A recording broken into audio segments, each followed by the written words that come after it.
সালটা ২০০৭।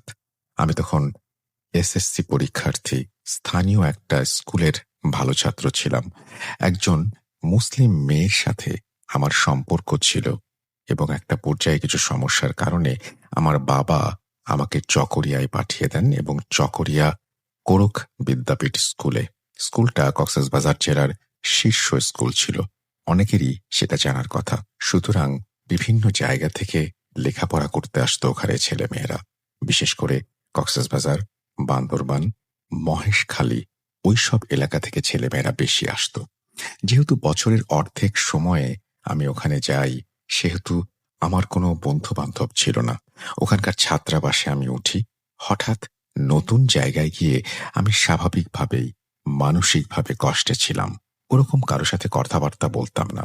হোস্টেল আর আমার সিটের ২ সিট পরেই একটা ছেলে ছিল, তার নাম অং স্রো। হ্যাঁ, রাসেল ভাই, ওর নাম ছিল অং স্রো। আমার মনে হচ্ছে এটা অং ম্রো হবে, কারণ তাই মনে হচ্ছে আমার, আমি ম্রো ধরেই পড়ছি। ম্রো সম্প্রদায়ের ছেলে ছিল। আমি যাবার পরে দেখতাম ও সবসময় চুপচাপ থাকতো, কারো সাথে তেমন কথাবার্তা বলতো না, সবসময় একা একা থাকতো এবং ওর বয়স একটু বেশি ছিল। অথচ হোস্টেলে থাকা প্রায় সবাই দুষ্টু মনের হয়, আমিও কম ছিলাম না। ফলে অল্প সময়ে আরো ২-৪ জন আস্তে আস্তে সবার সাথে আমার বন্ধুত্ব হয়ে যায়। অং কমার্সের ছাত্র ছিল, তাই একবার পরীক্ষার হলে ও আমার পাশে বসে, অর্থাৎ আমার পাশে ওর সিট পড়ে। ও ইংরেজিতে তেমন ভালো ছিল না। ওই দিন ইংরেজি পরীক্ষায় আমি ওকে অনেক হেল্প করি। পরীক্ষা শেষে বের হয়ে আমাকে ধন্যবাদ জানায় এবং এভাবেই শুরু হয় অংকে জানা। এরপর দুজন ভাত খেতে যাওয়া, আড্ডা দেয়া শুরু হয়, কিন্তু বিভিন্ন সময় কেবল আমার সাথেই ও কথা বলতো, আর কারো সাথেই মিশত না। আমি প্রথমে ওর সম্পর্কে বেশি কিছু জানতাম না, কিন্তু একটা বিষয় খেয়াল করলাম। ও প্রতিদিন বিকেলে মাগরিবের আজান পর্যন্ত কোথায় যেন চলে যায়, অর্থাৎ হোস্টেলে ফিরে আসে না। আমি ফুটবল, ক্রিকেট খেলতাম, ওর না থাকাটা তেমন খেয়াল করিনি কখনো, কিন্তু লক্ষ্য করতাম একটা পলিথিনে কিছু নিয়ে সে কোথায় যেন যাচ্ছে। আবার মাগরিবের আজানের পরে চলেও আসতো, আর সবকিছুই স্বাভাবিকভাবে করত। তো একবার রমজান মাসে সবাইকে ইফতারের দাওয়াত দেয়া হলো। আমি ইফতারের সময় ওকে ইফতার খাওয়ার জন্য খুঁজতে থাকি। পরে অনেক খোঁজাখুঁজির পরে দেখলাম আমাদের স্কুলের নির্মাণাধীন ভবনের ৪ তলায় একটা রুমে ও ২টো টেবিল পাশাপাশি রেখে পা দুটো দুপাশে দিয়ে মার্শাল আর্ট প্র্যাকটিস করছে। প্রথমে আমি দেখে অবাক হয়ে যাই, কারণ ওর পরনে ব্ল্যাক বেল্ট আর সাদা প্যান্ট, যেগুলো মার্শাল আর্টের খেলোয়াড়রা পরেন। অনেক কঠিনভাবে অনুশীলন করছিল সে। এক পর্যায়ে লাফিয়ে নেমে অনুশীলন করছিল। পরে যখন ঘুরে অনুশীলন করছিল এবং সেই সময় সে আমাকে দেখে ফেলে, ও দাঁড়িয়ে যায়। আর আমিও অবাক হয়ে তাকিয়ে থাকি। পরে ও দৌড়ে এসে আমাকে হাত ধরে বলল, এসব যেন কাউকে না বলি। আমি বললাম, হ হ, তোমাকে দেখে তো তেমন কিছু মনে হয়নি। আর তুমি কি না? অং কাপড় চেঞ্জ করতে করতে বলল, এতদিন কেউ জানতো না, আজ তুমি জেনে গেলে। এটা বলেই হেসে দিল। পরে দুজনে হোস্টেলে চলে আসি। আসার পরে অং আগের মতোই স্বাভাবিক এবং চুপচাপ শান্ত একটা ছেলে, অথচ সে মার্শাল আর্টের ব্ল্যাক বেল্ট ছিল। পরে আমি ওর সম্পর্কে আরো জানতে আগ্রহী হই আর দুষ্টুমি করে ওকে আমার প্রেমের কথা বলি। আর অং বলতে থাকে তার পুরো জীবনের কালো জাদুর এক সত্য ঘটনা। একদিনে না, ধীরে ধীরে অংকে আমি জানতে পারি কিভাবে সে এখানে এসেছে, কিভাবে বা ব্ল্যাক বেল্ট উপাধি পেল। বলছে অং, আমি অংব্র। আমার বাড়ি বান্দরবান জেলার থানচি থেকে অনেক গহীনে বড় ভান্তের, অর্থাৎ বৌদ্ধভিক্ষ গ্রাম নামক একটি গ্রামে। আর ওখানেই আমার জন্ম। আমাদের গ্রাম গহীন হওয়ায় আধুনিকতার ছোঁয়া তেমন লাগেনি। থানচি থেকে প্রায় ৩ ঘন্টা মোটর সাইকেলে, তারপর পায়ে হেঁটে আরো অনেক গভীরে ছোট ছড়া পাহাড় পেরিয়ে আমাদের গ্রাম। আমার নানা একজন তান্ত্রিক আর কবিরাজও ছিলেন। অনেক নাম ডাক ছিল ওনার। সবাই ওনাকে থানট্রয় নামে চিনত। আমাদের গ্রামে যত মানুষের রোগ ব্যাধি হতো সবকিছু উনিই সুস্থ করে তুলতেন। এবং আশ্চর্য হলেও সত্যি যে কেউই ওনার কাছ থেকে খালি হাতে ফিরত না। আমার মা আমার নানার একমাত্র মেয়ে ছিলেন, তাই আমার নানার বাড়িতেই আমরা থাকতাম। আমার বাবা একজন কৃষক ছিলেন। আমার বয়স যখন ১০ বছর, শান্তি বাহিনীর জেএসএস তাদের সাথে ফসল নিয়ে আমার বাবার ঝগড়া বিবাদ শুরু হয়ে যায়। ওরা বাবাকে অপহরণ করে নিয়ে যায়। এরপর কিছুদিন পরেই খবর আসে ওরা বাবাকে মেরে ফেলেছে। আমরা এই সংবাদ পেয়ে সন্ত্রাসীদের নেতাকে খবর পাঠাই। আমার নানার কথা শুনে সেই নেতা অনেক ভয় পেয়ে যায়, কেননা ওই নেতার সঙ্গীরা কাকে মেরেছে সেটা তিনি জানতেন না। আমার নানা ডেকে পাঠানোর পরে ওই নেতা জানতে পারে। ওই নেতা না আসা পর্যন্ত আমার নানা আমার বাবাকে দাহ করতে দেননি। পরে নেতা ও তার সঙ্গীরা এসে নানার কাছে ক্ষমা চায় এবং নিজেরাই বাবার শেষকৃত্য অনুষ্ঠানের আয়োজন করেন। পরে ক্ষতিপূরণ বাবদ ১,০০,০০০ টাকা আমার নানাকে দিতে চান, কিন্তু আমার নানা সেটা নিতে অস্বীকৃতি জানিয়েছিলেন। পরে আমার বাবার বড় ভাইকে অনেক অনুরোধ করে ওই টাকাগুলো ওনার হাতেই দেন। টাকা দিয়ে চলে যাবার সময় উনি নানাকে আশ্বাস দেন, যারা আমার বাবাকে মেরেছে তিনিও তাদেরকে মেরে ফেলবেন। পরে আমার নানা ওনাকে বললেন যে, না, যা করার আমার নানাই করবেন, নেতাদের কিছু করতে হবে না। একথা শুনে নেতারা আবার আমার নানার পায়ে পড়ে ক্ষমা চায়, কারণ ওই নেতা ভালো করেই জানতো আমার নানার ক্ষমতা সম্পর্কে। নানা শুধু এটুকুই বলেন যে, যারা নির্দোষ তাদের কিছুই হবে না। নেতা চলে যাবার পরে আমার বাবার দাহ সম্পন্ন হয়। আমার নানা প্লাস্টিকের কৌটোয় আমার বাবার দেহভস্মের কিছু অংশ নিয়ে ঘরে চলে যান এবং ওই দিনের পর থেকে কারো সাথেই তেমন আর কথা বলেন না। শুধু নিজের রুমে দিনরাত কি সব মন্ত্রপাঠ করতেন। বলে রাখা ভালো, আমাদের সম্প্রদায়ের কেউ মারা গেলে ১ সপ্তাহের মধ্যে তার জন্য কিছু ধর্মীয় অনুষ্ঠান করার নিয়ম আছে, কিন্তু নানার নির্দেশে সেই অনুষ্ঠান করা হয়নি। প্রায় ৩ দিন পরে আমার নানা আবার আমার বাবার দাহ জায়গায় এসে চারিদিকে ৪টি কাঠি পুঁতে দেন এবং লাল সুতো দিয়ে পুরো দাহস্থানটি ঘিরে দেন আর ৪টি মোমবাতি জ্বালিয়ে দেন। সাথে কি যেন আরো অনেক মন্ত্র পাঠ করেন। একটানা প্রায় ২-৩ রাত মন্ত্রপাঠ শেষে নানা উঠে দাঁড়ান। তারপর আমার মাকে জড়িয়ে ধরে অনেক কান্নাকাটি করেন। এরপর নানা আবার তার রুমে চলে যান আর সাথে নিয়ে যান ওনার পছন্দের খাবার, গুঁড়ো দুধ আর পান, সুপারি, জর্দা।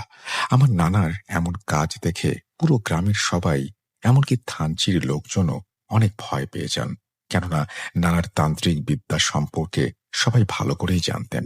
যেহেতু আমার বাবাকে রাতে হত্যা করা হয়েছিল, সেহেতু কে বা কারা করেছে সেটা কেউই জানত না।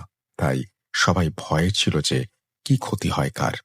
বাবার মৃত্যুর ৮ম দিনে খুব সকাল সকাল দুজন মহিলা, একজন পুরুষ পাগলের মতো আমার নানাকে খুঁজতে থাকে। অনেক ডাকাডাকির পর নানা রুম থেকে বের হয়ে তাদেরকে রাগান্বিত হয়ে ধমক দিয়ে বলেন, তোরা বাড়ি চলে যা, আমি তোদেরকে কিছুই করতে পারবো না। আমার মেয়ে বিধবা হয়েছে, তোরাও হবি, তোদের কোনো ক্ষমা নেই। এই বলে নানা আবার তার রুমে চলে যায়, দরজা বন্ধ করে দেয়।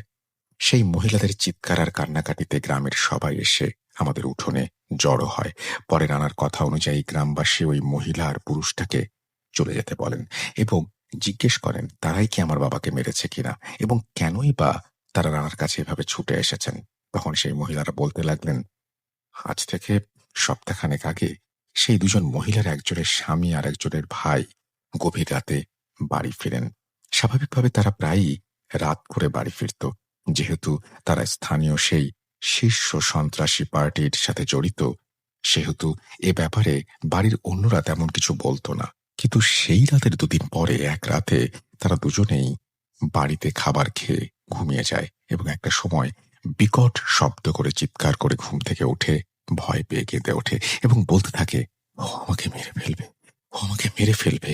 এভাবে চিৎকার করে কাঁদতে থাকে এবং অবাক করা বিষয় হলো দুজনেরই একসাথে একই সময়ে একই ঘটনা ঘটতে থাকে। দুজনের বাড়ির অন্য সদস্যরা দুঃস্বপ্ন দেখেছে ভেবে প্রথম রাতটা কাটিয়ে দেয়, কিন্তু ওই দিন থেকে কি সকাল কি রাত প্রতি মুহূর্তেই তারা কাঁদতে থাকে আর বলতে থাকে ও আমাকে মেরে ফেলবে। এক পর্যায়ে বাড়ির লোকেরা জিজ্ঞেস করতে থাকে সত্যি আসলে কি।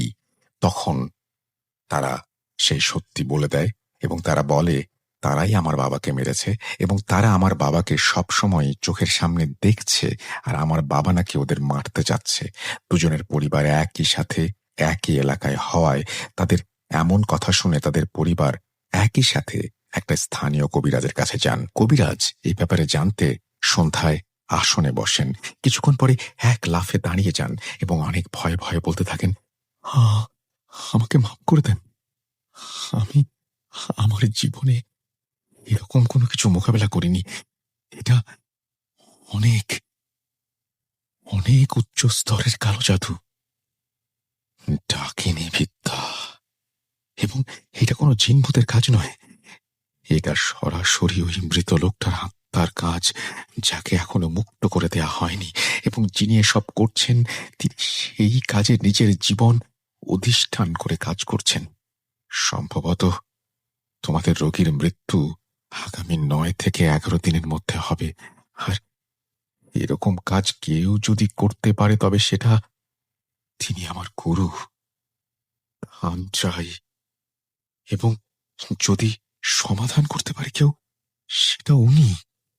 এই বলে তিনি দুহাত করজোড়ে নমস্কার করে বলতে থাকেন, গুরু, আমাকে ক্ষমা করো, আমি তোমার কাছে হাত দিয়েছি। কবিরাজের এমন অসহায় কথা শুনে রোগীরা প্রায় পাগল প্রায় হয়ে যায়। তাদের পরিবার এই খবর জানতে পারে, তারা আমাদের বাবার সম্পর্কে জানতে পারে। পরে তারা নানার কাছে ছুটে আসে ক্ষমা চাইতে, কিন্তু আমার বাবা নিরপরাধ থাকায় আমার নানা নাছোড়বান্দা ছিলেন।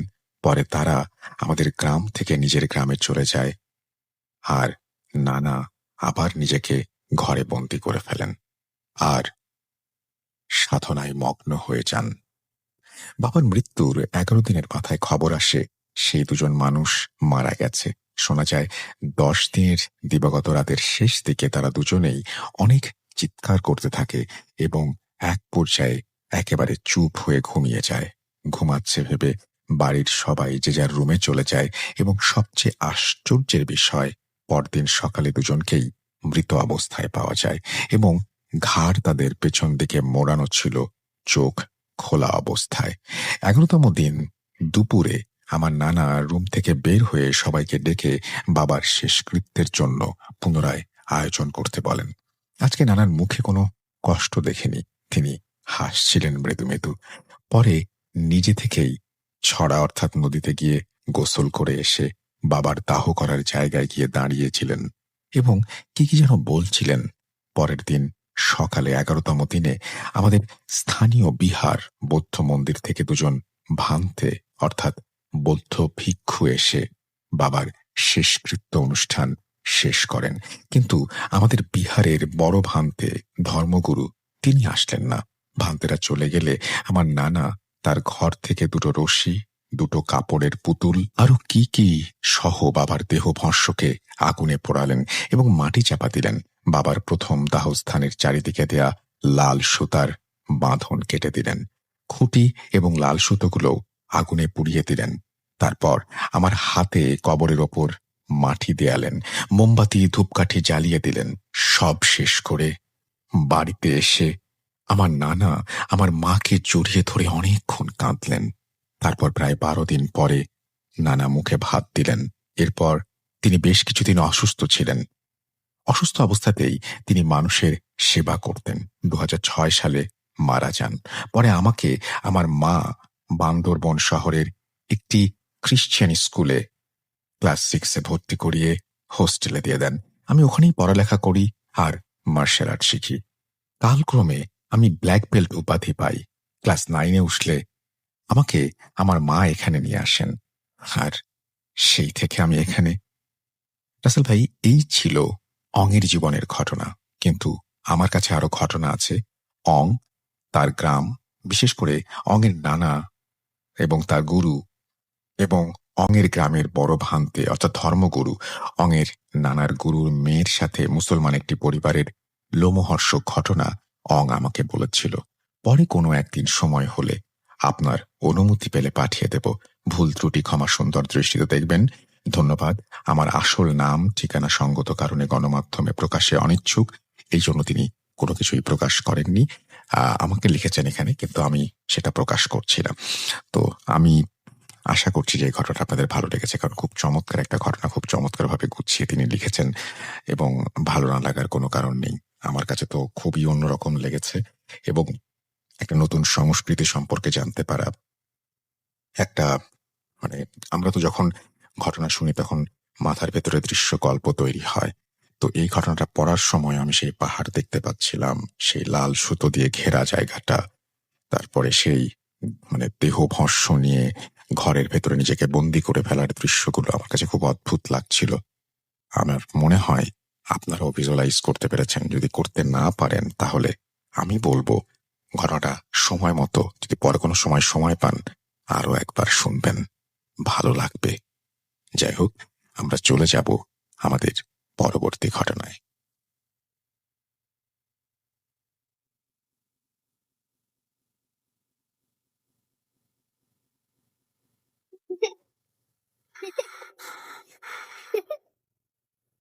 লুকোচুরি খেলবে? লুকোচুরি? তুমি লুকাও, আমি ঠিকই তোমাকে খুঁজে পাবো।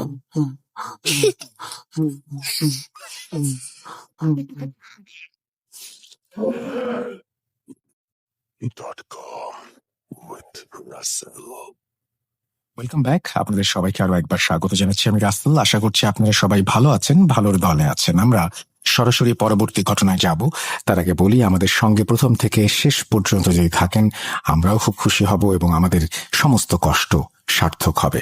সারা সপ্তাহ জুড়ে ঘটনা বাছা যে কি কষ্টের, কষ্ট বলছি এই কারণে যে যখন ভালো ঘটনা পাই না তখন যে টেনশনটা হয়, এত টেনশন, সত্যি কথা এতটা বছর কাটানো খুব মুশকিল। যাই হোক, আমি ঘটনায় চলে যাচ্ছি।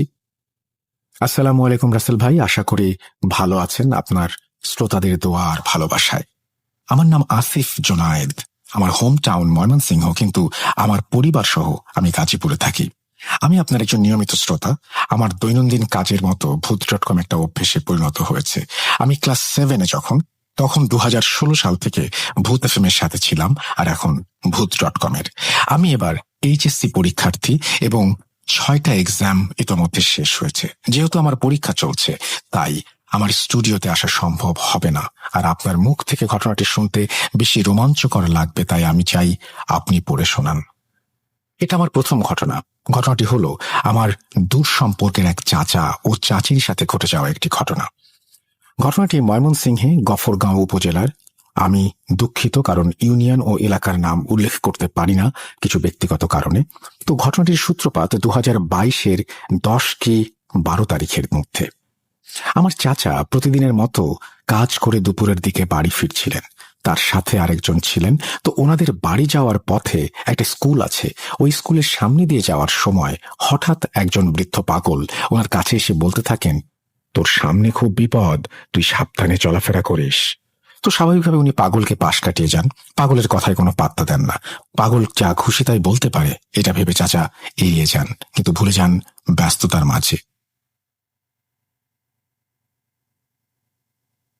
নভেম্বরের 15 তারিখের দিকে উনি সারাদিন কাজ শেষ করে বাড়ি ফিরছিলেন প্রায় 8টা কি 9টার দিকে। সাথে ছিল মাছ। গ্রামের দিকে 9টা মানে যথেষ্ট রাত, আর হালকা শীত পড়ার কারণে রাস্তায় কোনো মানুষ ছিল না। তিনি আসছিলেন এবং ওনার বাড়ির কাছাকাছি আসার আগে একটা বিল আছে, যেটার নাম স্থানীয় লোকেরা জৈলার বিল বলে। তো জৈলার বিলের রাস্তার পাশ দিয়ে যাওয়ার সময় ওনার ওপরে কে যেন ঢিল ছুঁড়ে মারে। তৎক্ষণাৎ তিনি আশেপাশে খুঁজতে থাকেন, কিন্তু কাউকে দেখতে পান না। নিজের মনের ভুল ভেবে আবার বাড়ির দিকে হাঁটতে থাকেন। তখন আবার ওনার শরীরে কেউ ঢিল মারে। তিনি সাহসী ব্যক্তি ছিলেন, তিনি কিছুটা পিছিয়ে দেখতে যান যে কেউ ওনার সাথে ইচ্ছাকৃতভাবে মজা করছে কিনা, কিন্তু তিনি কাউকেই খুঁজে পান না। রাস্তায় তিনি একাই ছিলেন। তখন তিনি কিছুটা ভয় পান এবং বাড়ির উদ্দেশ্যে যেতে থাকেন, এবং তৃতীয়বার যখন ওনার উপরে ঢিল পড়ে তিনি খারাপ কিছুর উপস্থিতি বুঝতে পেরে আয়াতুল কুরসি পাঠ করেন এবং বলে ওঠেন, তুই যেই হোস না কেন, তোর রাস্তায় তুই যা, আমার রাস্তায় আমি যাব। তোর কোনো ক্ষতি আমি করিনি, তুইও আমার কোনো ক্ষতি করিস না। তারপর খারাপ কিছু ঘটতে পারে ভেবে তিনি দ্রুত হাঁটতে থাকেন। ওনার বারবার মনে হচ্ছিল যে ওনার পেছনে কেউ আসছে। পেছনে না তাকিয়ে ভয়ে ভয়ে বাড়িতে চলে আসেন তিনি। বাড়িতে গিয়ে ওনার সাথে কি ঘটেছে তা কাউকে বলেননি, সবাই ভয় পাবে তাই। তো চাচা চাচির হাতে মাছ তুলে দেন এবং চাচা ফ্রেশ হতে চলে যান। তিনি চাচির সাথেও ঘটনাটি শেয়ার করেননি। চাচি মাছগুলো হাতে নিয়ে অলসতা অনুভব করেন। তিনি মনে করেন এগুলো এভাবেই রেখে দেবেন, ফ্রিজে সকালে এগুলো কাটবেন। ফ্রিজটা ছিল চাচার রুমে। ওনার ছেলে রুম বন্ধ করে শুয়ে পড়েছিল। চাচি মাছগুলো রাখার জন্য ওনার ছেলেকে ডাকতে থাকেন, কিন্তু ওনার ছেলের কোনো সারা শব্দ নেই। কারণ ওনার ছেলে নাকি তখন কানে ইয়ারফোন লাগিয়ে ফেসবুকে ভিডিও স্ক্রল করছিল, যার কারণে তিনি সিদ্ধান্ত নেন জানালা দিয়ে ছেলেকে ডাকবেন। আর জানালাটা ছিল বাড়ির পেছন দিকে। যখন তিনি বাড়ির পেছনে জানলা দিয়ে ডাকতে যান, তিনি লক্ষ্য করেন ওনার মাথার উপরের গাছটায় একটা পেঁচা সাদৃশ্য কিছু বসে আছে। তখন তিনি শুনতে পান যে পেঁচার মতো করে একটা কিছু ডাকছে। তিনি ভয় পেয়ে আবারও বাড়িতে আসার জন্য যখনই ঘুরতে যাবেন, তখনই গাছের একটা মোটা ডাল ভেঙে পড়ে ওনার ওপর। গাছ ভাঙার শব্দ শুনে চাচা এবং চাচার ছেলে ছুটে যান এবং চাচিকে অজ্ঞান অবস্থায় দেখতে পান। তারা ধরাধরি করে বাড়িতে নিয়ে আসেন তাকে। ওনার শরীরে প্রচন্ড জ্বর আসে। তো সকালে ওনারা ময়মনসিংহে নিয়ে যান, জ্ঞান না ফেরা এবং প্রচুর জ্বর থাকার কারণে। 2 দিন পর ওনার জ্ঞান ফেরে। তখন সবাই জানতে চায় কি হয়েছিল। তারপর উনি বলেন ওনার ছেলেকে ডাকার সময় তিনি পেঁচার ডাক শুনতে পান, আর আসার সময় ওনার উপরে গাছ ভেঙে পড়েছে। তারপর আর কিছু মনে নেই। তখন আমার চাচার ওই পাগলের কথা মনে পড়ে এবং ঘটনার দিন ওনার সাথে ঘটা সবকিছু সবাইকে খুলে বলেন। কিন্তু ততক্ষণে অনেক দেরি হয়ে গেছে। চাচার পিছনে আর শয়তানটা অনেক বড় ক্ষতি করে দিয়ে যায় এবং ওই চাচি 18 তারিখে সকালের দিকে মারা যান। যখন ওনার দাফন কাফনের জন্য গোসল করেন, তখন নাকি অন্য চাচিরা ভুক্তভোগীর পিঠে দেখতে পান রক্ত জমাট হয়ে কালো হয়ে আছে। তাদের নাকি দেখে মনে হয়েছিল কেউ মারাত্মকভাবে পিঠে আঘাত করেছে। সঠিকভাবেই দাফনের কাজ সম্পন্ন হয়। আসলে আমাদের সাথে ঘটা অনেক কিছুরই কোনো ব্যাখ্যা হয় না। জিন জাতির যে অস্তিত্ব আছে তা অস্বীকার করার কোনো অবকাশ নেই, কেননা পবিত্র কুরআনে জিনের অস্তিত্ব নিয়ে সূরা জিন নাজিল হয়েছে এবং মহান আল্লাহ তাআলা নাজিল করেছেন এই সূরা। মানুষের মাঝে যেমন ভালো খারাপ আছে, জিনদের মাঝেও ভালো খারাপ আছে। হয়তো চাচির মৃত্যু এভাবেই ছিল খারাপ কিছুর উসিলায়। আমি পরবর্তীতে আমার এক চাচাতো বোনের কাছে জানতে পারি ঘটনাটি। জানি না কতটুকু ভয়ের, কতটুকু গুছিয়ে লিখতে পেরেছি। যার সাথে ঘটে সেই বলতে পারে প্রিয়জন হারানো কতটা বেদনার, কতটা ভয়াবহ। আমার লেখালেখির অভ্যাস নেই একদমই। এর আগে এত লম্বা কোনো কিছু লিখিনি। যাই হোক, আমার জন্য দোয়া করবেন। ঘটনাটি সিলেক্টেড হলে আমাকে জানাবেন। আপনার ঘটনাটি সিলেক্টেড হয়েছে এবং আশা করছি যে আপনি খুশি হয়েছেন সেজন্য। এবং আপনার লেখা, আপনি বললেন যে আপনার লেখার অভ্যেস নেই, কিন্তু আপনার লেখার হাত খুব ভালো। এবং আমি সেই জন্যই আপনাকে অনুরোধ করব যে পরবর্তীতে যদি সময় হয়, সুযোগ হয়, তাহলে আমাদের ঘটনা পাঠাবেন। এবং আমাদের ঘটনা পাঠালে আমরা খুবই খুশি হব। আপনার ঘটনার অপেক্ষায় রইলাম। আমাদের ইমেল অ্যাড্রেস russell.booth.com@gmail.com। আপনার নাম, ঠিকানা এবং ফোন নাম্বার সহ আপনার ঘটনা পাঠাতে হবে আমাদের কাছে। আমরা চলে যাব আমাদের পরবর্তী ঘটনায়।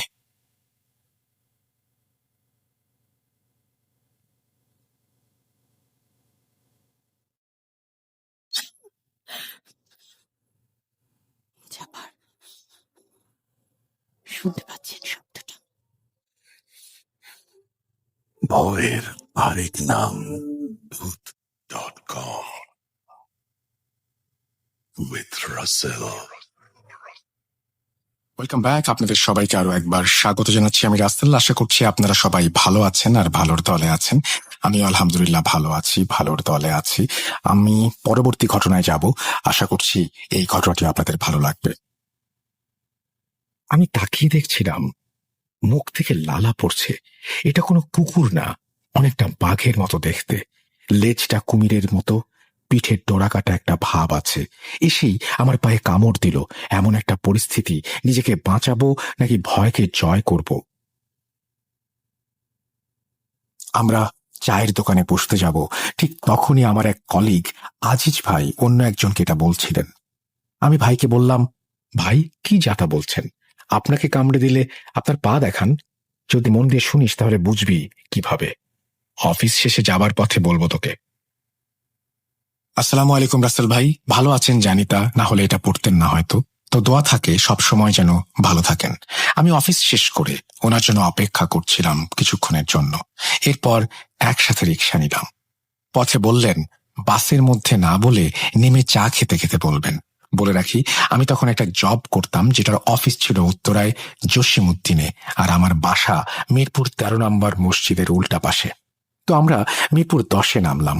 ভাই আমাকে বলতে শুরু করলো, আর উনি আমাকে এটা বলেছেন 2016-তে। ঘটনাটি মুক্তিযুদ্ধের আগের। এবার ঘটনায় চলে যাই। ঘটনাটা ওনার দূর সম্পর্কের এক দাদার কাছে শুনেছিলেন।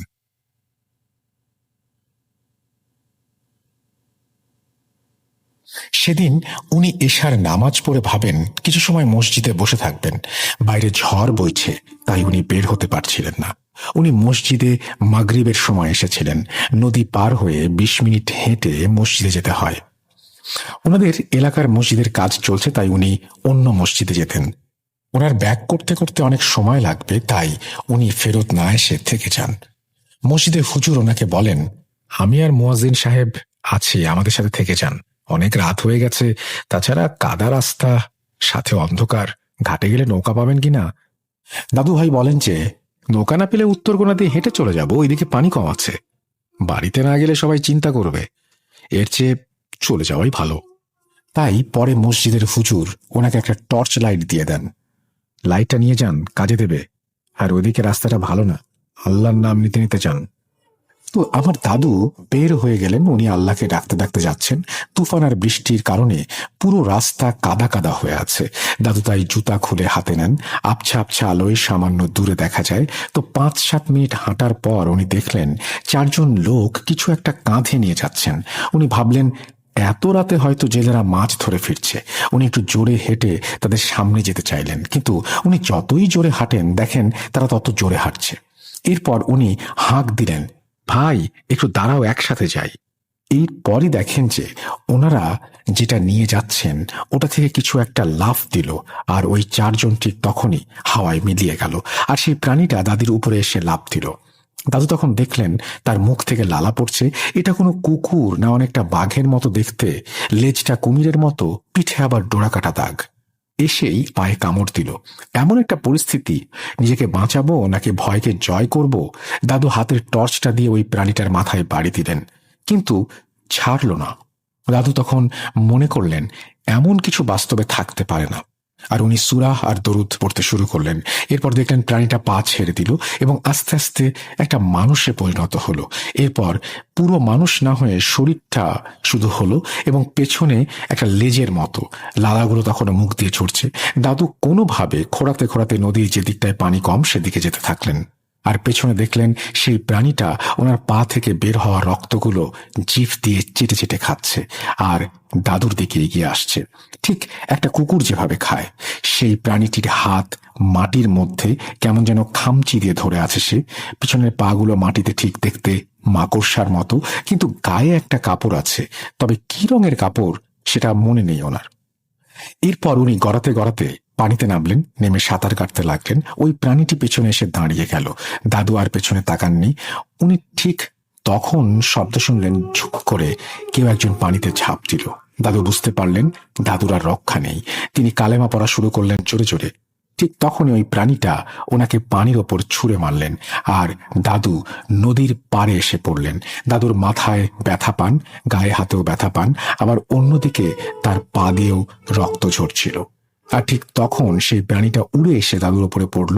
উনি দেখলেন ওই প্রাণীটা ওনার মুখের ওপর লালা ফেলছে, আর দাদু নিজেকে ধরে রাখতে পারলেন না। উনি জ্ঞান হারান। এরপর যখন ওনার জ্ঞান ফেরে উনি দেখেন যে উনি একটা জঙ্গলে পড়ে আছেন। ওনার বাম হাতে কামড়ের দাগ, ওনার গায়ের পাঞ্জাবিটা ছিঁড়ে বাজে অবস্থা হয়ে গেছে, কাদা লেগে আছে বিভিন্ন জায়গায়, শুকনো সবকিছু। তখন উনি দেখলেন একটা লোক এসে ওনাকে হাত ধরে টেনে তুললেন। দাদু তখন ওই লোকটাকে জিজ্ঞেস করলেন, আমি কোথায় আছি? গতকাল রাতে। লোকটা থামিয়ে বললেন, আমি সব জানি, আপনার বলতে হবে না। আপনার গতকাল রাতে এভাবে কাউকে ডাকা ঠিক হয়নি। যাচ্ছিলেন একা, চলে যেতেন, কেন ডাক দিলেন? লোকটা দাদুকে জঙ্গল থেকে বের হবার রাস্তা দেখিয়ে দিলেন, আর একটা লতা পাতা জড়ানো বেড়া পার হতেই দাদুকে বললেন, ভালো থাকবেন। আর লোকটা গায়েব হয়ে যায়। দাদু দেখেন উনি এখনো ওনার বাড়ির রাস্তায় আসেননি, ওনাকে নদী পার হতে হবে। উনি নদীর পাড়ে গেলে দেখেন যে নৌকা নিয়ে মাঝিরা ওনাকে দেখেই দৌড়ে এসে বলল, কি হয়েছে মিয়া ভাই? তারপর ওনারা ধরে নৌকায় ওঠান। ওনাকে জিজ্ঞেস করায় উনি বলেন যে রাতে মাথা ঘুরে পড়ে গিয়েছিলেন, কিন্তু উনি আসল ঘটনা বলেন না। উনি চাচ্ছিলেন আগে বাড়িতে পৌঁছাবেন, তারপর কারো সাথে কথা বলবেন। উনি গা হাত নৌকায় থাকতে থাকতে ধুয়ে নিলেন। ওনার পায়ে একটা কাপড় দিয়ে কিছু একটা লাগানো ছিল, পাঞ্জাবির বিভিন্ন জায়গায় ছিঁড়ে গেছে, রক্ত লেগে আছে। পরে উনি বাসায় এসে সময় মতো সবাইকে ঘটনাটি বললেন। উনি পায়ের দাগটাও দেখিয়েছিলেন সবাইকে, তবে সেখানটায় দেখা গেল দাগ আছে 9টা দাঁতের, 5টা পায়ের ওপরের দিকে আর 4টা নিচের দিকে। আর ঠিক মানুষের দাঁতের মতো কামড়ের দাগ, কিছুটা শুকিয়ে গেছে, রক্ত পড়াও বন্ধ হয়েছে, তবে অনেকটা গর্ত হয়নি। ঘটনা কারো ভালো লাগবে কিনা জানি না, শেয়ার করলে খুশি হব। আর হ্যাঁ, ঘটনাটা লেখার স্বার্থে কিছু জিনিস আমাকে গুছাতে হয়েছে, এতে ভুল ত্রুটি হলে ক্ষমা করবেন। রাশেদুল পিয়াস পাঠিয়েছেন ঘটনাটি। আশা করছি আপনাদের ভালো লেগেছে। ভালো লাগলে অবশ্যই আমাদের জানাবেন। আমরা চলে যাব আমাদের পরবর্তী ঘটনায়।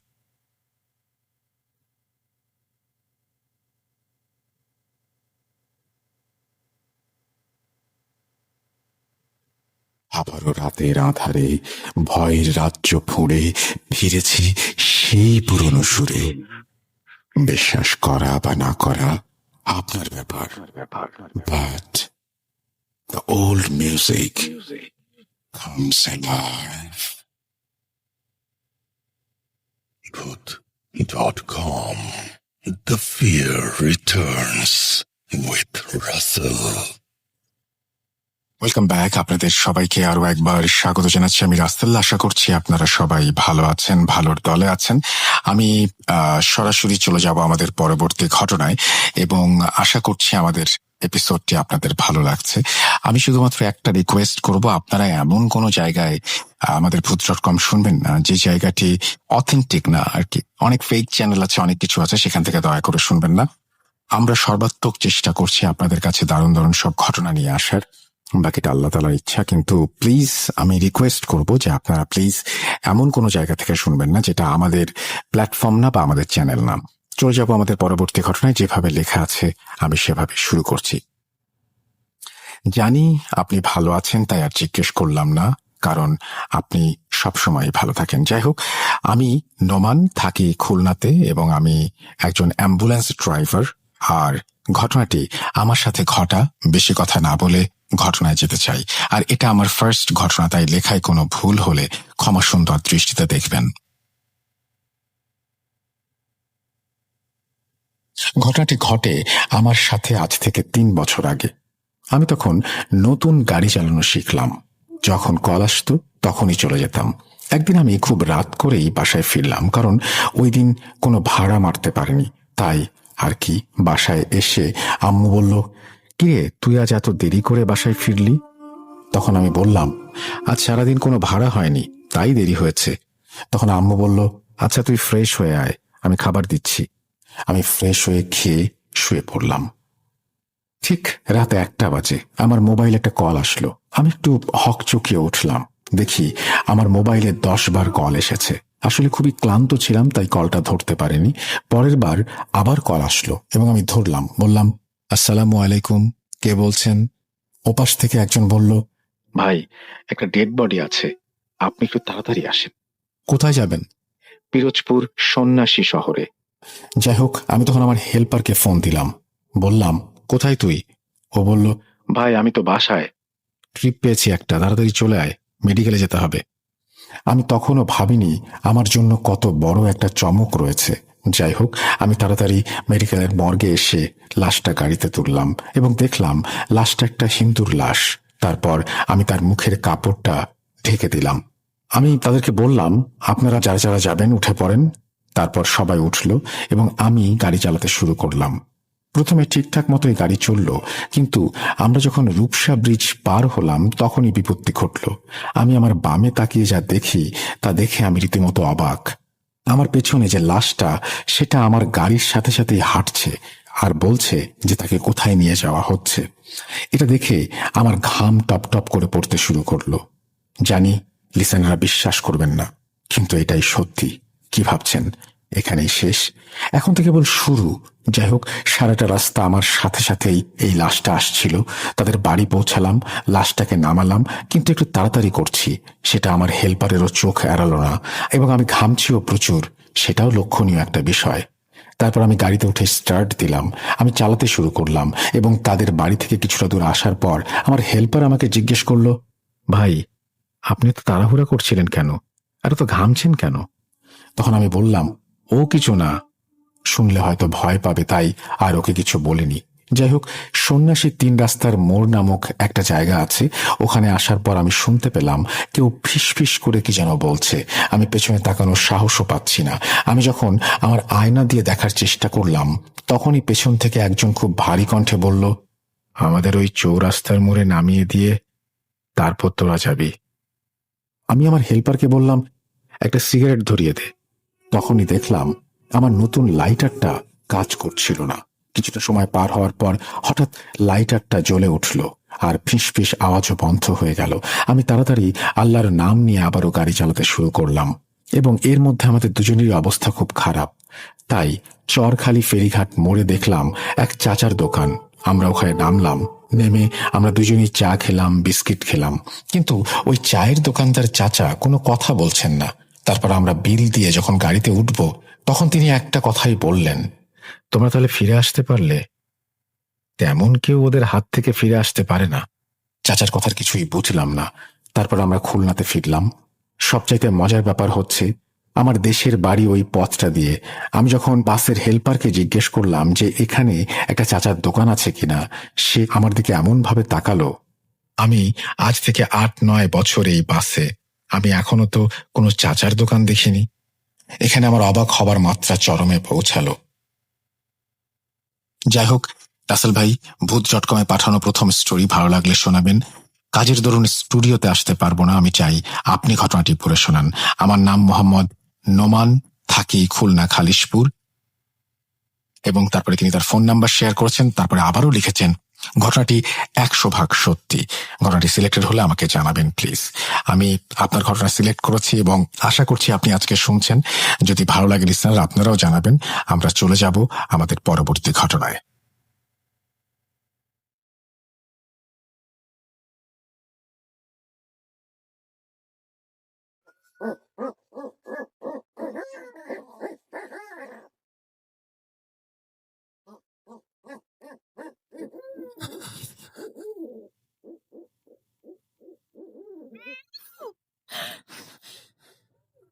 আজ আবার শুনতে পাচ্ছেন শব্দটা? আমার আয়নার ভেতরে রোজ এভাবেই আসে।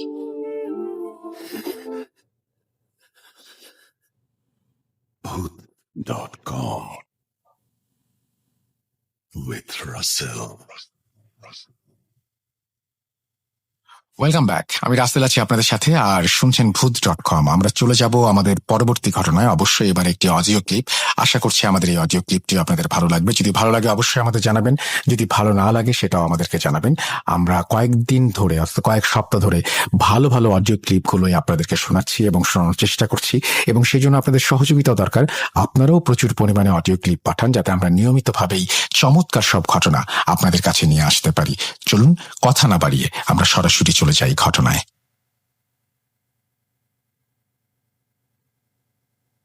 আসসালামু আলাইকুম রাসেল ভাই, আশা করি ভালো আছেন। আমরা জানি আপনি সবসময় ভালোর দলে। আমার নাম আরজেল, আমি ঢাকার যাত্রাবাড়ি এলাকা থেকে বলছি। উল্লেখ্য, ভূত.com-এ এটি আমার পাঠানোর প্রথম অডিও ক্লিপ, প্রথম কোনো ঘটনা। আমি সেই 2010 সাল থেকেই ভূত FM এর সাথে, অর্থাৎ আপনার সাথে আসলে অনেকবার অনেক রাত্রে ভয়ের রাজ্যে হারিয়ে গিয়েছি। তো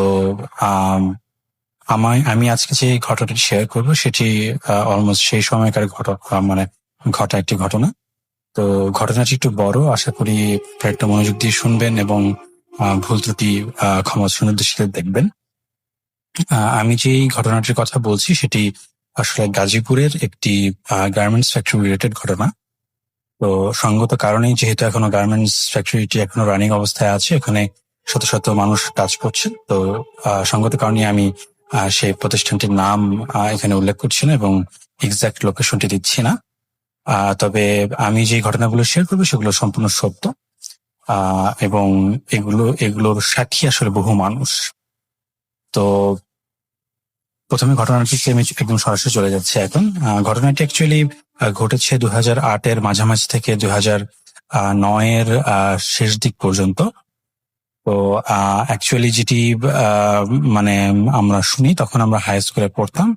তো প্রথমত হচ্ছে আমাদের স্কুলে এই গার্মেন্টস ফ্যাক্টরির বিভিন্ন বিষয় নিয়ে আলোচনা হতো, যে সেখানে অনেক ধরনের ভৌতিক কার্যক্রম হচ্ছে, অনেক অনেক যেখানে যারা কাজ করছেন তারা কাজ শেষে বাইরে এসে বিভিন্ন ধরনের এক্সপিরিয়েন্স শেয়ার করছেন। তো আমরা যেহেতু অনেক ছোট ছিলাম, আমাদের সাথে এই বিষয়গুলো নিয়ে মানে ওভাবে কারোর সাথে কথা হতো না। দেখা যেত যে লোকমুখে ভেসে আসা যে ঘটনাগুলো, এক্সপিরিয়েন্স গুলো, সেগুলোই আমরা শুনতাম।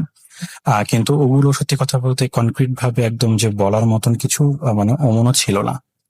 তো আমি যেই ঘটনাটি আসলে মানে এইটির যে একদম ভিতরকার একদম যেই ঘটনাগুলো, সেগুলো অ্যাকচুয়ালি শুনি ওই গার্মেন্টস ফ্যাক্টরির হচ্ছে ইমাম যিনি, তিনি হচ্ছেন আমার ক্লাসমেটের বাবা, ওই সময় ছিলেন উনি। তো উনি ওখানে প্রতিদিন 3 থেকে 4 ওয়াক্ত নামাজ উনি পড়াতেন। তো মাঝে মাঝে দেখা যেত যে ফ্যাক্টরিতে ওনাকে 5 ওয়াক্ত নামাজই ওনাকে ইমামতি করতে হতো। তো ওনার সাথে অ্যাকচুয়ালি যে ঘটনাগুলো ঘটেছে এবং মানে ওনার মুখ থেকে যেগুলো শুনেছি এবং পরবর্তীতে এই জিনিসটি কিভাবে এগিয়েছে সেটি আসলে ওনার মুখ থেকে শোনা। তো প্রথমত হচ্ছে 2008-এর শেষ দিকে আমরা শুনি যে এই গার্মেন্টস ফ্যাক্টরিতে হঠাৎ করে বিভিন্ন ধরনের কর্মী নিখোঁজ হয়ে যেতেন, কিংবা অনেককে পাওয়া যেত যাদের হচ্ছে শারীরিক অবস্থা খারাপ। এরকম মানে শারীরিক অবস্থা খারাপ বলতে আমি বোঝাচ্ছি যে অনেক মানুষ মাথা ঘুরে পড়ে যাচ্ছে কাজের সময়, অনেক মানুষ হচ্ছে মানে হুট করেই রক্ত বমি করা শুরু করতো, অনেককে হসপিটালাইজ করা হতো, হসপিটালাইজ করার পর অনেকে মারা পর্যন্ত যেত।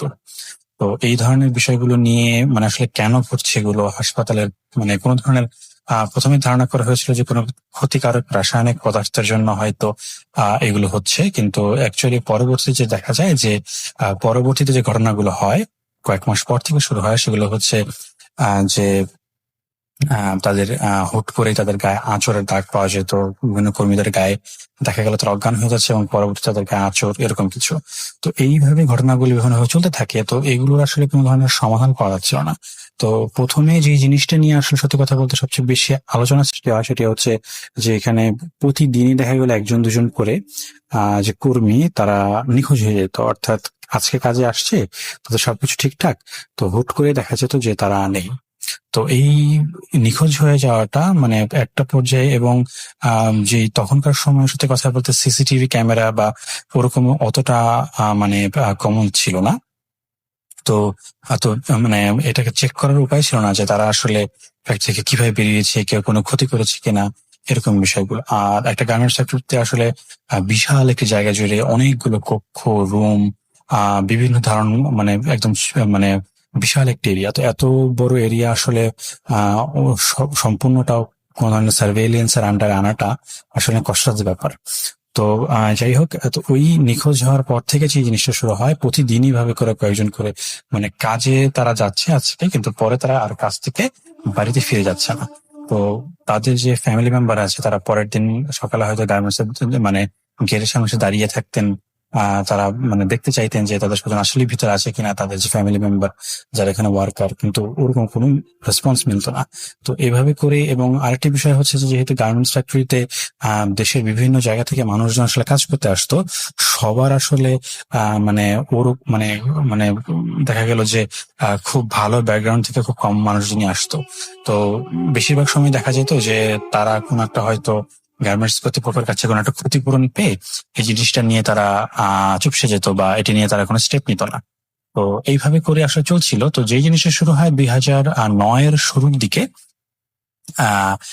ব্যাপক আকারে ঝামেলা হওয়া শুরু করে। ঝামেলা বলতে যেটা আমি বোঝাচ্ছি সেটা হচ্ছে এবার বিভিন্ন ওয়ার্কারদের মৃত অবস্থায় পাওয়া যাচ্ছিল, তাদের হাত পা কাটা, কারো মাথা কাটা, এরকম। তো এই বিষয়গুলোকে মানে কিভাবে যেন অনেক সময় এড়িয়ে যাওয়া হতো আর কি, গার্মেন্টস বিষয়গুলোকে এড়িয়ে যেত। এগুলোকে আইন শৃঙ্খলা রক্ষাকারী বাহিনীর আন্ডারে এনে কিছু করা বা এইসবের স্টেপ আমরা তখন শুনিনি যে গার্মেন্টস কর্তৃপক্ষ নিয়েছে, কিংবা নিলেও আমরা আসলে সত্যি কথা বলতে ওরকম সংবাদ পাইনি। তো আমাদের যিনি আঙ্কেল, আঙ্কেল নাম হচ্ছে মফিদ আঙ্কেল। তো সেই আঙ্কেলের কাছ থেকে পরবর্তীতে আসলে ঘটনার একদম বিবরণগুলো আমরা এভাবে শুনতাম। তো উনি যে জিনিসটা প্রথমে ফেস করেন আমি সেটি শেয়ার করছি। উনি প্রথমে যেটা ফেস করেন সেটি হচ্ছে যে একদিন উনি রাতের বেলা উনি ফজরের নামাজ পড়াবেন। ওদিন উনি ফ্যাক্টরিতে থেকে গিয়েছেন। তো ওনাকে আসলে থাকার জন্য একটি জায়গা করে দেওয়া হয়েছিল, সেটি হচ্ছে যে উনি একটি স্টোর রুমে থাকতেন, একটি ছোট স্টোর রুম, সেখানে একটি ছোট চৌকির মতো ব্যবস্থা করা ছিল, ওখানে তিনি বিশ্রাম নিতেন, ওইখানে উনি থাকতেন যদি রাত্রে ওনাকে গার্মেন্টস থাকতে হতো তাহলে। তো এই অবস্থাতে উনি দেখছিলেন যে ওনাদের যে করিডোর, দরজার সামনে করিডোর, সেই করিডোরের সামনে দিয়ে একটি ছায়া আসছে আর যাচ্ছে খুব দ্রুত। অর্থাৎ মানে একবার ডান থেকে বামে, একবার বাম থেকে ডানে এইভাবে আসা যাওয়া করছে। তো ওই আঙ্কেল হচ্ছে তার যে রুমের যে দরজাটি সেটি কিছুটা খোলা রেখেছিলেন। তো ওইখান থেকে উনি অবয়বটা মানে অস্তিত্ব টের পাচ্ছিলেন যে আসতে যাচ্ছে। তো উনি যেটা এরপরে যেটা করেন সেটা হচ্ছে যে নর্মালি ওটি একটা স্টোর রুমের জায়গা, তো ওইখানে আসলে সাধারণত অত রাত্রে মানে কোনো ওয়ার্কারদের কাজেও আসার সম্ভাবনাটা খুব কম ছিল। তো উনি সন্দেহবশত উনি যেটা করেন, উনি উঠে দাঁড়ান বিছানা থেকে এবং উনি দরজাটাকে আর একটু বড় আকারে খুলে দেন। তো খুলে দেওয়ার পরে উনি যেটা দেখেন সেটা হচ্ছে একটি অস্বাভাবিক রকমের কালো রঙের একটি মানুষ, প্রায় তার উচ্চতা 6 থেকে 6.5 ফিট হবে, এবং তার হাত পা হচ্ছে প্রচন্ড কালো এবং হাতের নখগুলো বিশাল বড় বড়। তো উনি প্রথমে যেটা দেখেন যে ওটা হচ্ছে ওনাকে ক্রস করে সামনের দিকে এগিয়ে যাচ্ছিল করিডোর দিয়ে। উনি তখন দরজা থেকে একটু ভিতরে দাঁড়িয়ে আছেন। তো ওই অবস্থায় উনি দেখলেন যে প্রথমে উনি দেখেন যে ওই জিনিসটার পিঠ দেখেন যে এটা হেঁটে যাচ্ছে। ওটি পরনে ছিল একটি, আমরা গ্রামের যারা কৃষক আছেন তারা অনেকে লুঙ্গি বা ধুতিকে আগে যে কাছা দিয়ে পরা জিনিসটাকে যেটা বলে, ওইভাবে একটা সাদা রঙের মানে লুঙ্গি বা ধুতির মতো কিছু একটা কাছা দিয়ে পরা।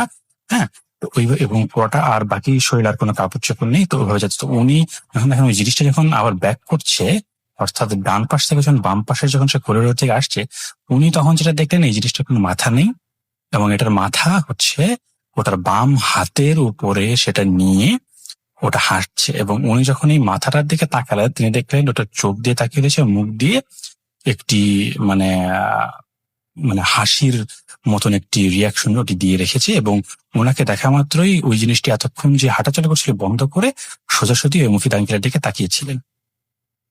এটি দেখে আমাদের যিনি আঙ্কেল ছিলেন তিনি মানে অনেকটা ভারসাম্য হারিয়ে যাওয়ার মতন অবস্থা হয়। কিন্তু উনি আসলে অনেক মানে সাহসী একজন ব্যক্তি ছিলেন, এবং উনি যেহেতু একজন ইমাম ছিলেন তো উনি দোয়া দুরুদ বা উনার যেসব পড়ার উনি থাকেন। তো একটা পর্যায়ে পড়তে পড়তে যে জিনিসটা দেখা যায় যে ওই জিনিসটা মানে উল্টো দিকে ঘুরে হচ্ছে চলে যাচ্ছে। উনি দেখলেন উল্টো দিকে ঘুরে চলে যাচ্ছে, এবং উনি সেই জিনিসটা করেন, ওই দরজা থেকে বেরিয়ে দেখেন এই জিনিসটা আসলে করিডোর থেকে গিয়ে একটা দিকে চলে গেল। তো উনি যখন একটু পিছু পিছু গেলেন, পিছু পিছু যাওয়ার পরে দেখেন এই করিডোর যে পরে যে ফাঁকা জায়গায় গিয়ে দেখেন কোনো কিছু অস্তিত্ব নেই, কোনো কিছু ট্রেস নেই। তো উনি যখন এই জিনিসটা ফেস করেন তখন হচ্ছে অ্যাকচুয়ালি উনি আসলে ওনার যিনি সুপিরিয়র ছিলেন এখানকার জেনারেল ম্যানেজার তাকে জানান। তো জেনারেল ম্যানেজার বলেন এগুলো আপনি ভুল দেখেছেন বা এগুলো নিয়ে আপনার চিন্তা ভাবনা করতে হবে না, এরকম কিছু একটা। তো বিপত্তি যেটা হয় যে এরপরে গার্মেন্টস এর অনেকেই এরকম দেখতে থাকে। তো এদেরকে ক্ষতি করা না হলেও তারা অনেকে ভয়ে দেখা গেল মানসিক ভাবে অনেকে বিপর্যস্ত হয়ে পড়েন, অনেকে বিভিন্ন ধরনের কিছু এক্সপিরিয়েন্স করেন। তো এই আর ওদিক দিয়ে তো নিখোঁজ হওয়া কিংবা গুলো চলতেছে। তো একটা পর্যায়ে গিয়ে যেটা হয় যে মানে এইখানে আসলে কাজ করার জন্য লোকের সংখ্যা মানে কমে আসে, কিন্তু কারণ এই জিনিসগুলো সব গোপন করার মতন। একটা পর্যায়ে গিয়ে যখন জানতে পারেন এভাবে একজন করে চলে যাচ্ছে প্রতিদিন অথবা একদিন পর পর, তখন অনেক মানুষ এখানে মানে কাজ করতে চাইতো না। তো একটি পর্যায়ে সত্যি কথা বলতে মালিক পক্ষ থেকে একজন যিনি এমডি তিনি আসেন এই আঙ্কেলের সাথে কথা বলতে। তো কথা বলে উনি এই আঙ্কেলকে জানান যে অ্যাকচুয়ালি প্রায় বছর খানেক ধরে প্রতিদিন রাতে উনি একটা স্বপ্ন দেখেন। এই স্বপ্নটি হচ্ছে যে একটি কালো ধুতি পরা লোক, মাথাহীন লোক, ওনার এমডি ডেসক্রিপশন মতে আমাদের আঙ্কেল দেখেছেন হুবহু সেম অমনা টেলর স্বপ্নে আসছে, এসে বলতেছে যে এইখানে মানে তুই টিকতে পারবি না, তোর এই প্রতিষ্ঠান টিকবে না, তুই যদি এখানে টিকাতে চাস তাহলে তোর মেয়েকে এখানে বলে দিতে হবে। উল্লেখ্য এমডির মাত্র একজনই একটি সন্তান ছিল, একটি মেয়ে সন্তান। তো হুজুর তো বলেন উনি এইটি প্রায় বছর খানেক ধরে দেখছেন, এবং যেদিন থেকে উনি আসলে দেখছেন সেদিন থেকেই উনি গার্মেন্টস এর বিভিন্ন ধরনের এক্সপিরিয়েন্স সম্পর্কে উনি রিপোর্ট পাওয়া শুরু করেছিলেন। কিন্তু উনি এই বিষয়টাকে উনি মানসিকভাবে, শুধুমাত্র যে আর্থিক লোকসান হতো তাই না, উনি মানসিকভাবে এখন অনেক ভেঙে পড়েছেন। তো এই ঘটনাগুলো উনি ধামাচাপা দিয়ে আর কদিন চলবেন, তো উনি অ্যাকচুয়ালি আঙ্কেলের কাছে এসে বলেন যে এই বিষয়ে কি ব্যবস্থা করা যায়। তো আঙ্কেল যেটি বলেন যে আসলে আমি এই বিষয়টি নিয়ে আমার পক্ষে আমার যে জ্ঞান, আমার যে ক্ষমতা, সেই অনুযায়ী আসলে আমার পক্ষে করানো সম্ভব না। তবে উনি আসলে আমার আঙ্কেল চট্টগ্রামের একটি বিখ্যাত মাদ্রাসা থেকে লেখাপড়া করেছিলেন। তো উনি বললেন যে উনার এক বড় ভাই আছেন যিনি এখন এই মাদ্রাসার শিক্ষক, তাকে তিনি আনতে পারেন, তিনি এসে আর কি ফাইন্ড আউট করতে পারে প্রবলেমটা কি। তো যে কথা সেই কাজ। তো ওরকম ভাবে খুব ইমিডিয়েট বেসিসে হচ্ছে ওই হুজুরকে, চট্টগ্রামের সেই মাদ্রাসার হুজুরকে আনা হয়। তো চট্টগ্রাম মাঝে হুজুর উনি আসেন, উনি আসার পরে পুরো ফ্যাক্টরিটা ঘুরেন, উনি দেখেন সবকিছু, ঘটনা সবকিছু শোনার পরে উনি যেটা বলেন যে আমাকে আসলে এখানে কি হচ্ছে সেটা জানার জন্য আসনে বসতে হবে। তো যেই সব জিনিসপত্র নর্মাল আসনে বসার জন্য লাগে, যেমন মোমবাতি, আগরবাতি বা বিভিন্ন ধরনের জিনিস, এগুলো নিয়ে উনি গার্মেন্টস একটি ফাঁকা জায়গাতে উনি বসেন। তো বসার পরে উনি ওনার যেই জিনগুলো তাদেরকে উনি মানে ডাকেন। তো ডাকার পরে মানে ওনার সাথে জিনিসগুলো দেখেন। তো এই জিনরা যেটা বলে সেটি হচ্ছে যে আপনি যত তাড়াতাড়ি সম্ভব এখান থেকে চলে যান। এই জায়গাটিতে এত বড় শয়তানের মাধ্যমে এই জায়গাগুলোতে এমন কিছু কাজ করা হয়েছে, কুফরি কালামে করা হয়েছে, কিংবা এখানে কোনো কালো জাতে এমন কিছু একটা হবে করা হয়েছে যে এইখানে মানে এই সমস্যাটা মানে সলভ যারা করতে যাবে তাদেরকে নিঃশেষ করে দেওয়া হবে, এমন কিছু একটা। তো আমাদের মানে ওই জিনরা বলছে যে তাদের শক্তিতে এটা কুলাবে না কাজ করা। কিন্তু ওরা যেটা জানে যে কেন করা হয়েছে, এটা জানার পরে তারা বলে যে অ্যাকচুয়ালি তারই, অর্থাৎ গার্মেন্টস এর যে এমডি, তারই এক অত্যন্ত ঘনিষ্ঠ ব্যক্তি, মানে ঘনিষ্ঠ বলতে সে আর কি একজন পরিবারের একজন সদস্য আর কি, মানে চেয়েছিল যে এই প্রতিষ্ঠানটি নির্মাণের জন্য মানে যে রেসপন্সিবিলিটি এটা তাকে দেওয়া হোক, বাট সেটা নাকি এমডি দেয়নি। তো না দেওয়ার কারণেই সে শত্রুতাবশত ঘুষ খাইয়ে, যখন এই কনস্ট্রাকশনের কাজ চলছিল তখন এর ভিতরে পার্মানেন্টলি একটা কিছু ড্যামেজ করেছে, এবং এটা এমন ভাবে করেছে যে মানে সাধারণ যে জিন তাদের পক্ষে এটি মানে সলভ করা সম্ভব না। তো ওনারা যেটি বলেন এটি ওই জিনরা বলেন যে আমাদের পক্ষে এটা সম্ভব না, আপনি এখান থেকে চলে যান। তো এই কথা বলে উনি আসন শেষ করেন। আসন শেষ করার পরে উনি সত্যি কথা বলতে উনি এমডি এবং আমাদের যে মুফতি আঙ্কেল ওনাকে যেটি বলেন যে এটি আসলে আমার পক্ষে সম্ভব না, কারণ আমার তো আসলে কোনো ক্ষমতা নেই, আল্লাহর কালাম সূরা কালাম দিয়ে আমি যেটি করতে পারি আমি জায়গাটা হয়তো বন্ধ করে দিয়ে যাবো। কিন্তু সত্যি বলতে যে কিছু কিছু সময় আসলে অনেক বড় ধরনের কোন শক্তির প্রয়োজন হয়, মানে যারা হচ্ছে আল্লাহ এবং কোরআন শরীফের যে আয়াতগুলো আছে, অর্থাৎ এই যে বিষয়গুলো যে আছে, এই যে শক্তি, স্রষ্টার পক্ষ থেকে সত্যি শক্তিটার সর্বোচ্চ ব্যবহার করতে পারে এমন কাউকে লাগবে, এবং সেটির জন্য আসলে উনি যোগ্য না, ওনার এবং ওনার পরিবারের ক্ষতি হতে পারে, যেমনটা জিন তাদেরকে বলেছে। তো একটা পর্যায়ে গিয়ে যেটি হয় যে ওই যে চট্টগ্রামে যিনি হুজুর আছেন, তো উনি অ্যাকচুয়ালি লেখাপড়া করেছেন হচ্ছে ভারতের অ্যাকচুয়ালি খুব সম্ভবত জায়গাটার নাম উত্তরপ্রদেশের একটি জায়গা থেকে উনি লেখাপড়া করেছিলেন, উচ্চতর শিক্ষা নিয়েছিলেন ওখানকার একটি বিখ্যাত মাদ্রাসায়। তো উনি যেটি জানান যে ওইখানে যিনি ওস্তাদ, উনি যিনি আলেম, ওনার সাথে উনি যোগাযোগ করবেন, দেখা যাবে উনি কি বলেন। তো একটি তারপরে এভাবে যখন বিষয়গুলো আগাতে থাকে, তো একটা পর্যায়ে গিয়ে চট্টগ্রামের হুজুর বলেন যে ওই যিনি আছেন ভারতের যিনি আলেম আছেন উনি আসতে পারবেন, সলভ করতে পারবেন। উনি বলেছেন যে হ্যাঁ, ডেসক্রিপশন শুনে উনি যেটা বলেছেন যে হ্যাঁ, এটি আমি সলভ করতে পারবো। তো কিন্তু উনি আসলে যেটি বলেন যে এটির জন্য আসলে মানে এটি খুব ব্যয়বহুল একটি মানে প্রক্রিয়া হতে যাবে। তো যেহেতু গার্মেন্টস এর যিনি মালিক অর্থাৎ এমডি যিনি আছেন ওনার আসলে টাকা কোনো ফ্যাক্টর ছিল না। তো উনি যেটা বলেন যে হ্যাঁ, যত যেমন খরচ হোক উনি করতে রাজি আছেন। তো যাই হোক, এবং এটি যেহেতু একটি বিশাল বড় জায়গা জুড়ে এই কাজটি করা হয়েছে, তো অ্যাকর্ডিং টু অ্যাকচুয়ালি ওই চট্টগ্রামের হুজুর উনি যেটা বললেন সেই গার্মেন্টস এর যে টোটাল এরিয়াটা, এই এরিয়াটার আসলে এরিয়াটাকে মানে এটি করার জন্য মানে এই এরিয়াটাকে ভাগ করে বিভিন্ন ভাবে অনেক লম্বা টাইম নিয়ে এই কালো জাদুটি করা হয়েছে। এবং এটি জানা গিয়েছে যে এটি করার জন্য যেই ধরনের তান্ত্রিকের দরকার হয় এই ধরনের তান্ত্রিক আসলে বাংলাদেশে পাওয়া যায় না। হ্যাঁ, তো যে এটি করেছে সে প্রচুর টাকা ইনভেস্ট করে এটি করেছে, এবং এটি একজন দুজন তান্ত্রিকের কাজ নয়। এবং শুনি বলেন যে এটি আসলে কয়েক ধরনের উঁচু মানের তান্ত্রিক যাদের কাজ আসলে মানে ভাষা প্রকাশ করার মতো না, তারা আসলে এই ধরনের খারাপ কাজই করে থাকে।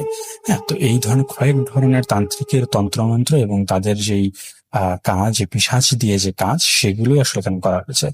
যাই হোক, একটা পর্যায়ে গিয়ে ওই ভারতের যিনি আলেম আছেন তিনি আসলে সাজেশন দেন যে প্রতিষ্ঠানটি বন্ধ করে রাখার জন্য।